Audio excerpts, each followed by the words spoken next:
guy next to us was telling us that people come in here late and just park people in. There's like 5 or 6 cars up front here, people car camping. Night sleep though. Rach, you sleep good? Better. I could have slept probably 4 more hours. Do you have Jippus typed in? I mean, I know the way. Oh wow. Rachel's just turning into a local. Yeah. On our way to the trailhead to see if we can get parking. It's pretty cool. We leave the trailhead at like 5:36 in the morning, and like I said, there's like probably 35, 40 vehicles or rigs there, I would guess. I didn't individually count them all.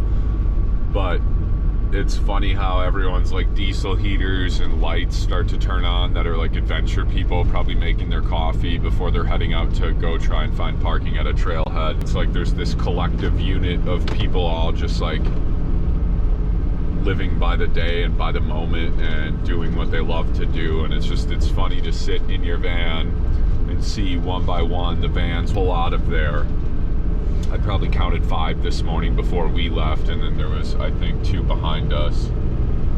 And I don't know, it's just cool. It's a unique feeling. It's almost like a festival type vibe, like when you're at a concert and everyone's just like at their campsite, you know, pounding beers and whatnot, and then they go in, see the venue, and then come back to camp, have a fire and hang out, and like, I don't know, it's interesting. It's like a totally different world ecosystem that exists on the side of these highways that people don't know about unless you're living the lifestyle. And look at it. If I would have got here and quick unloaded my bike, got up in there,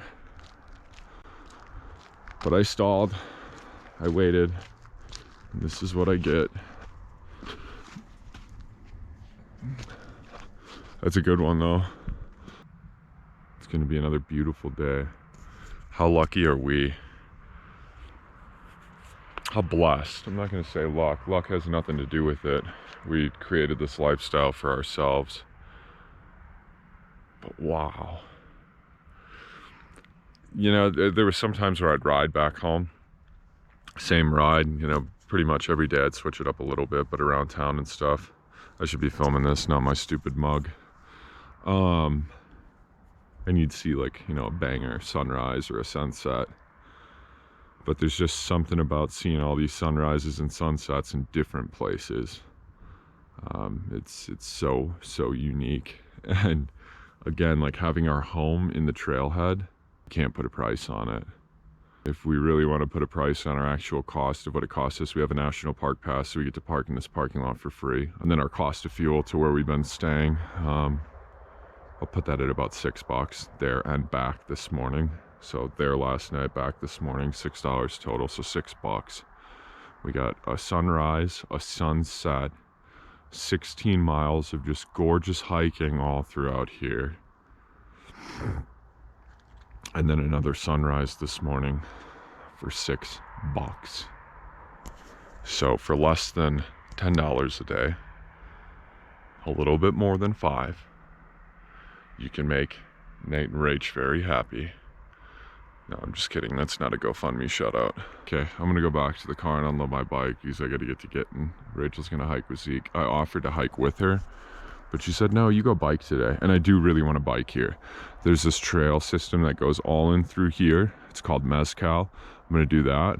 And then if my legs are still working, which they should be, there's a trail system with some sweet features that goes all up into there. So it should be an eventful day.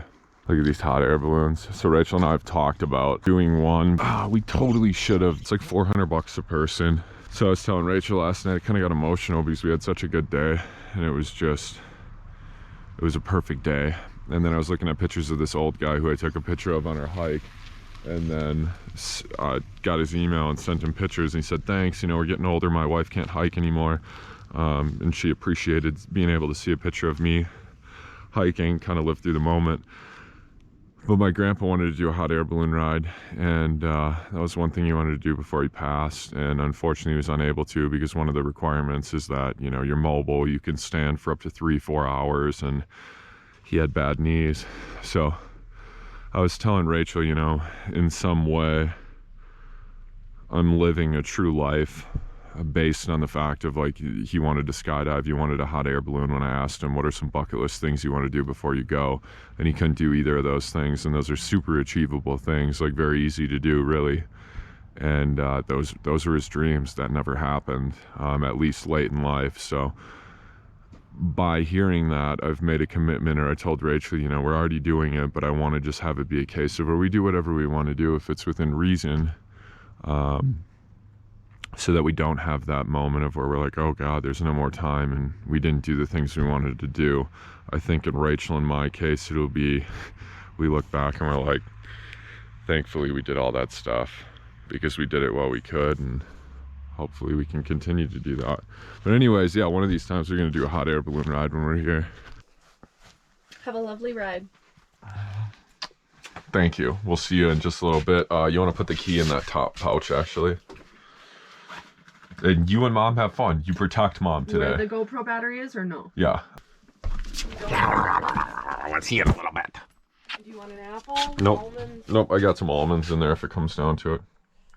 Okay, have fun. Hot air balloons. This place just sucks. Just so over it. If the local heard me say that, they'd probably be like, well then get out of here. And I'm just kidding. That was complete sarcasm. This place is a gem and 4 quarters, so 2 gems. Should have wore gloves, it's a little brisk.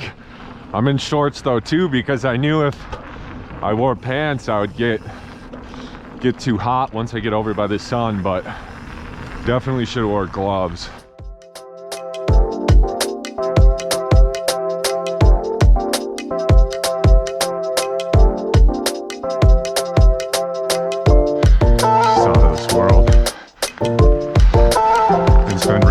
Backyard for the last 5 days. You know what our cost is per day other than the $100 we spent on groceries, which is good food that'll last us a week? $6 a day probably to drive to the free dispersed spots to camp legally for free, and then to get back.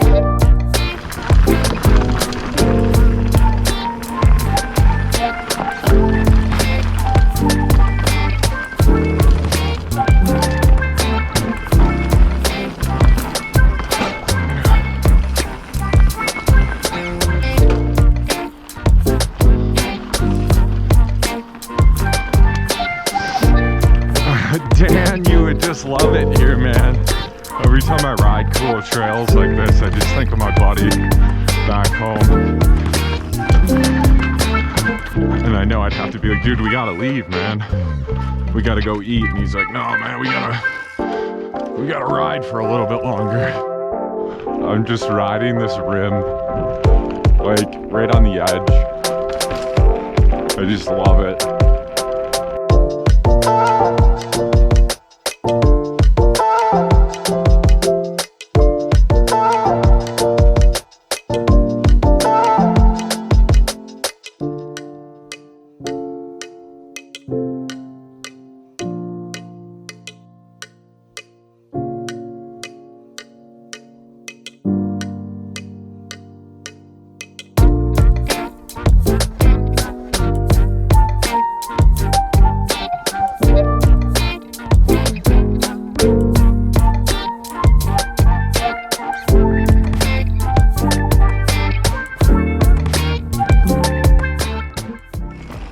So we could have did sunrise at Birthing Cave. We did Birthing Cave last night just about at sunset, about a half an hour before sunset. But that would have been a dope spot for sunrise for sure. I don't know how Rachel and I didn't think of that.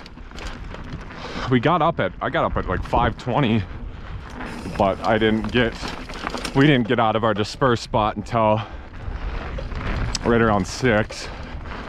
And that was like a 20-minute drive, I think. It was a beautiful one too. That would have been something else from up over there at that Birthing Cave from last night. Been thinking a lot lately about just growing up, my grandparents' house, being a kid, little hit clip memories of like stuff where it's like, holy cow, that feels like a lifetime ago. Like because it was, and just how quickly it goes. Then I also realized, I'm like, does this mean like something's gonna happen? Am I gonna die soon? Because I'm thinking about all these old memories and they're going by so quick, and it's all happy things. And it's like, no, I'm just like, I'm present, I'm here, I'm fully alive. Like, I finally understand the assignment. And the assignment is just, you know, do what makes you happy and create experiences, create your dash, if you will. Your dash is, you know, from when you were born to when you pass away. And it's the most surreal feeling in the world. It almost seems like this is the afterlife. And anywho, maybe this won't make sense to any of you. I had actual tears last night, and Rachel's on the phone FaceTiming with her friend, and I was listening to some music, just kind of laying in bed reflecting on the day.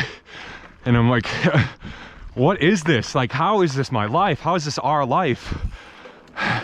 And it's not off money. This is all, everything we're doing is, you could do this in a Toyota Prius or the current vehicle you have. Sure, you still need to be able to eat.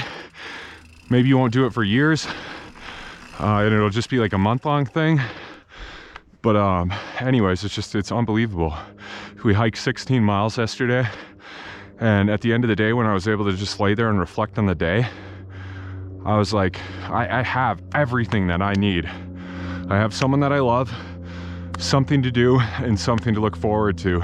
Rachel was patient with me while I was figuring myself out, because, you know, I didn't know who I was. So I was kind of on some spiritual journey, which thankfully I didn't just go through life like a wrecking ball, you know, as I say, hurt people, and go through people like disposable things. I mean, I was always very clear and transparent on, you know, what was going on in my head. But all of that stuff led me to Rachel, and now it's just like, wow, in a world filled with this many people, like I legitimately found my person. And for a while there, I was like, wow, I'm 30 and, you know, I wasted 10 years. And then I'm like, no, you know, some people don't figure it out their whole entire lives, or they wake up one day, or maybe they have that epiphany when they're on their deathbed and they're like, uh-oh, like that was it. That was the journey and I wasted the whole thing. But it's pretty crazy, like all this outdoor time, fresh air, vitamin D, talking to like-minded people, and spending time with Rachel and Zeke. It's completing my whole entire life. It's all that I need, and it's pretty cool to not need things. Like, to not sit there and be like, oh, I wish I could get a new car, I wish I could get a bigger house, I wish I could get a new watch, all that stuff that most people like sit and fantasize about because they're caught up in the material world. Rachel and I are just like, there's no need for it. I mean, it's rare we even go out to eat. We like breweries, and we haven't been to a brewery in a long time. So we're excited for that. But other than that, like we're just doing this thing called life with each other and having a lot of fun and enjoying each other's company. And I think that's the coolest part there is just building a life that you're happy with living.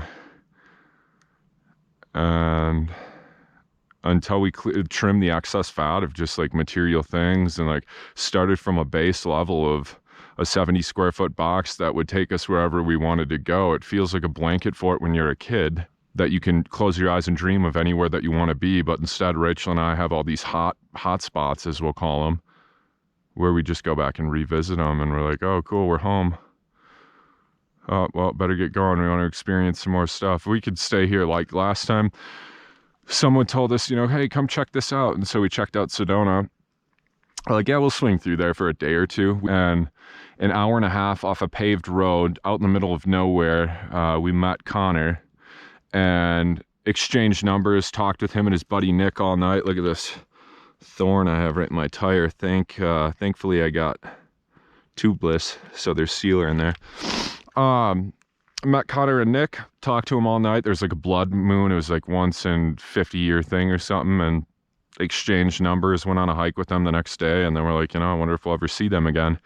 He texted us, Connor did, about a week later, and Rachel and I should have been long gone out of Sedona So I don't know if you guys are still in Sedona, but I'm coming back with some buddies and my girlfriend. We're gonna go rock climbing. We have all the gear. If you guys want to tag along, you're more than welcome to. Yeah, unbelievable. We're still here. Yep. All right, we'll go snag a camp spot for all of us, which we did. Stayed up way too late sharing stories and laughs till like 4 o'clock in the morning. We piled all of us in the van. I think there was like 7 of us total in the van having drinks, and then we went outside and we're hanging out. Woke up the next morning, went rock climbing, went to a brewery that night and had some amazing wood fire pizza. And now we've been lifelong friends. We've hung out with Connor and Connor's friends, you know, numerous times. And that goes hand in hand with what I was talking about how Rachel and my travels now are all just hanging out and meeting up with people that we've met from past trips. And that's the part of where it's just like home is not a place for us. It's a mindset. It's like when we're around the people and doing the things that make us happy, and that's the experience, man. Like that's it. That's the key. That like it's like you have 1,000 like just salvaged keys and one lock, and you're trying to figure out which one goes to the right lock, and then boom, you put it in there, you hear the noise, it twists and the lock opens, and you're like, voila, there it is, figured it out. Wow. So most of you are probably like, this guy's on drugs, but no, I am the definition of high on life because of the life that Rachel and I have had the opportunity of creating together. And the only way that happened was to step outside of fear and to do something different than what everyone else was doing around us and follow our hearts. And our hearts have led us here to this. Rachel and I last night were like, this is kingdom. There's this TED talk that we listen to all the time, and it's like, I'll have to put a clip in there, quote for it. You should listen to it. It'll change your life. And he talks about kingdom, and to us, this is kingdom. Crazy. I hope this GoPro's been rolling, because and this is the stuff where I was just gonna like, oh, I'm riding. And every time I ride, I have thoughts like this. Even back home, it transformed me as a person. I think the key component was exercise and fresh air, but that's a whole nother conversation. Most people are miserable and unhappy, and they're like, oh, I need to get on antidepressants. Maybe some people do. Maybe it's changed your life, and I'm not ripping on them. I'm just saying most people should start with a little bit of exercise, fresh air, and nature, and see what that does for your life first. Yeah, anyways, the kingdom thing, I forget where else I was going with that. Oh yeah, just how I have these thoughts, and then by the time I get back to the van, I want to write them down or journal them, and I either forget to do it or I don't remember the exact clarity. So I should always just run this thing and spit what's going on in my mind. And maybe someday write a book, and maybe 2-3 people will read it, whatever. It'll be for my own sake, kind of like the YouTube videos. It's like, these are going to be memories that Rachel and I someday, whether it's beer, a bottle of wine, or even just a glass of water. Hopefully it's in our tiny home somewhere nestled away in the woods with a wood stove going and a fresh snowfall, and we're watching over 150 videos of a life that we've lived over the last couple of years. Yeah, that sounds like a terrible time. Standoff. How in the world? How long have you been out? Sorry, I was on the phone with my mom. I said, what are the odds of this? We have a standoff. How long are you out there for? Out where? Walking. Oh, I can tell you. Like the whole time? I was on the phone with my mom. Yeah, 23 minutes. And we meet here right at the same time? Uh-huh. Oh. Are these some trails that you Yeah, that's what I'm gonna go ride right now. So I probably would have, what if we would have crashed into each other? We both need an ambulance from each other. Yeah, right. We're just laying there, and they're like, they actually know each other, Yeah, too. I just was doing a bunch of squiggles because I... 44 minutes for me, 5.5 miles, so I did the whole loop, and then we intersect right here. Wow. That's like... What, how long have you been gone? 44 minutes. Okay, yeah, so I waited like 10-ish. That's bonkers. And then How far did you guys go? How did that work? Look at this. Tangled up in here. We've just been going around here. I've been on the phone with my mom, so then I didn't lose service. Sure. We've gone in circles literally, but he doesn't care. He smells the same spot and pees in the same spot each time. He pooped, he peed. He's just happy to be outside. Yeah. Okay. How is it? It's great. That was pretty sweet. So did you go to the Mescal spot? Like the same Yeah, route I did the we whole just loop that we did Okay. last night. And then Birthing Cave would have been incredible for a sunrise. Didn't even think of that. It would have went right up where, you know what I mean? Sure. I think. Yeah. But we never would have made it over there unless we, Don't drop those. I won't, unless we'd parked over at the other side. Yeah. Okay, love you. We'll see you in a bit. Have fun. Yeah, are you feeling all right? Yeah. Like legs wise? Oh, for sure. Yeah. But I'll probably just do this ride as long as it takes me, or when I turn around, and then we can figure out if we're gonna scoot. Enormous. Continues.